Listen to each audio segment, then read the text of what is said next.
Excellent answer. Thank you, Mr. Chairman. Great panel here. Thank you, Senator Sullivan. Senator Rosen, please.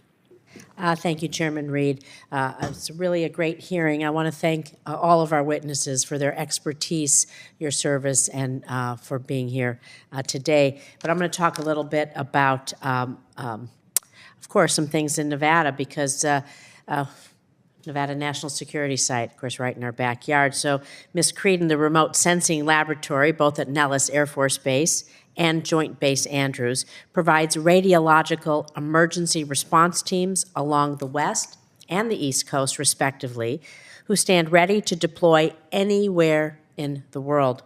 These personnel and those of the Nevada National Security Site are the nation's experts in detecting, locating dirty bombs, loose nukes, sources of radiation, and determining the origin and attribution through nuclear forensics. I was recently speaking with NNSA about the remote sensing laboratory and the radiological sensors we have provided Ukraine, as Russia has seized control of several Ukrainian nuclear power plants as part of its invasion, and of course we know continues to threaten them. So, Ms. Creedon, from your time at NNSA and DOD, can you speak to the interagency and multinational effort that is occurring to prevent a nuclear disaster from happening in Ukraine?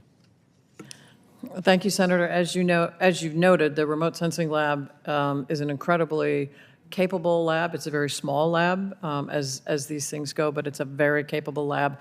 But it works also in a much larger system of laboratories at the Department of Energy and the NNSA, as well as with cooperation from the State Department and DOD to put together and develop, do the research, do the deployment, do the acquisition of a whole suite of sensors for radiation detection on the ground, on personnel. We have radiation detectors in space, but it's essential that we understand what's going on there from a public health perspective. If the Russians, as Rose mentioned earlier, do something really awful at these two sites, including the second one that they've now shot at. Thank you. I want to continue on this. So, Ms. Creedon, the United States must deter two nuclear-capable competitors for the first time in history, a fact which is widely discussed, including here today, of course. So, Ms. Creedon, how does having to defend against multiple nuclear-capable competitors affect the nation's strategic requirements, and should we reorient our posture as a result? And when you look at the range of diverse and increasing nuclear risks potentially around the globe, how should we be prioritizing these threats? Which ones are most concerning to you? Well, certainly taken together, Russia and China, particularly on the trajectory that they are both on with respect to their nuclear systems, the variety of their nuclear systems, and the number of their potential systems do present a threat to the U.S. But my first priority for the U.S. is to make sure that the current modernization program is continued on pace, on track, that it's funded and that it's supported. And the second thing is that the systems that we have now, which are very old, that they be sustained, because my assumption is that some of the new ones could very well be late, and sustaining these old ones is absolutely essential. But I also think we need to look broader. So our deterrence is more than our nuclear deterrent, even though our nuclear deterrent is at the heart of it. So we do have to look broader to look at how does the U.S. present a full deterrence picture to all of our adversaries, at the same time assuring our allies that we are in fact committed to them and protecting them, and that we have the capability to deter. So it's way more than just the nuclear part of it. Thank you. Ambassador Edelman, same question to you. How should we be prioritizing these multiple threats, in your opinion?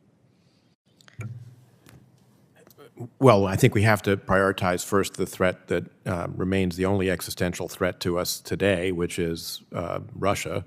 But China is moving apace, and so, as my colleague Mr. Miller said, I think we have to rethink what might be required to hold both at risk simultaneously. And we do have lesser included cases that have been mentioned during the course of this hearing, including North Korea and Iran, as well as the terrorist threat that Senator King mentioned. And I would add on that point, it does seem to me that we need to think about, because nuclear weapons, while, as Senator King pointed out, you can look up pretty easily on the internet how to build a nuclear weapon in theory. We are lucky that it's actually not that easy as an engineering feat to do.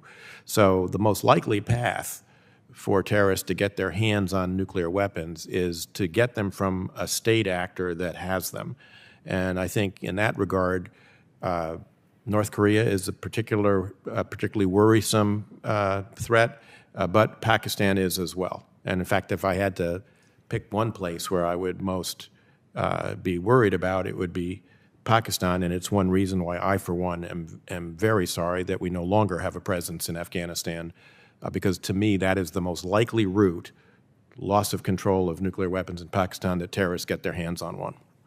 Thank you. I know I'm out of time, so I'm going to be submitting some questions for the record based on the discussion here today. What legs for Ms. Creedon of the triad do we recommend that we focus our investments on? And, of course, building on Senator Peters' cybersecurity question. So thank you. I thank you, Senator Rosen. Senator King has requested an additional question.